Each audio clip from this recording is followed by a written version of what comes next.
આપની સાથે કેટલો મોટો વર્ગ સંકળાયેલો હોય છે. મારે તો તમને ભલામણ કરવી છે કે તમે આ મુખ્ય બધા જે આગેવાનો છો, ત્યાંથી લઈને ખીલિયું મારવા વાળા જે હોય ત્યાં સુધીના હંધાઈને જો તમે એક એક જણો વિગતવાર ભલામણ કરો ને તો અમારો પ્રસંગ આવે હું એમની મેળે ઉકેલાઈ જાય. પણ ત્યાં સુધી તમારે કહેવું પડે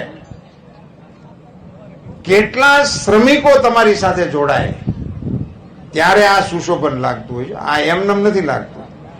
બે દીથા મતતા હોય, ત્રીજે ત્રણ દીથા મતતા હોય, ત્યાર પછી આપણને એની ઉપર બેસીને આમ સોફામાં બેસીને મોજથી કાર્યક્રમ માણવાનું મન થાય એવી જે વ્યવસ્થાઓ છે ત્યારે આપ સૌને એટલું જરૂર મારે કહેવું છે કે જેમ તમે પ્રસંગો ઉકેલો છો, તમે જેમ પ્રસંગોને સફળ બનાવો છો, તમે જેમ યજમાન અને મહેમાનની જરૂરિયાતોને પૂરી પાડો છો, એવી જ કાળજીથી, એની કરતા અનેક ગણી વધારે કાળજીથી દેશની સમસ્યાઓનો ઉકેલ મોદી સાહેબ કરી રહ્યા છે.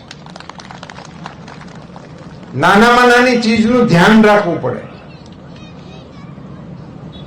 નાનામાં નાની ચીજ, દેશના વડાપ્રધાન બન્યા પછી નરેન્દ્રભાઈ મોદી આપણા ગામની અંદર, આપણા પરિવારની અંદર, આપણા સમાજની અંદર કોઈ માણસને આકસ્મિક દવાખાનાની મુસીબત આવી પડે તો એની સારવાર કેવી રીતે થાય એની ચિંતા દિલ્હી બેઠા બેઠા કરે છે. એનો અનુભવ અહીંયા આપણને થાય છે. નાનામાં નાની ચીજથી શરૂ કરીને આપણા વૈજ્ઞાનિકોના માધ્યમથી ભારતનો તિરંગો ચંદ્ર ઉપર લહેરાય ત્યાં સુધીની વ્યવસ્થાઓ મોદી સાહેબ કરે છે આપણા માટે.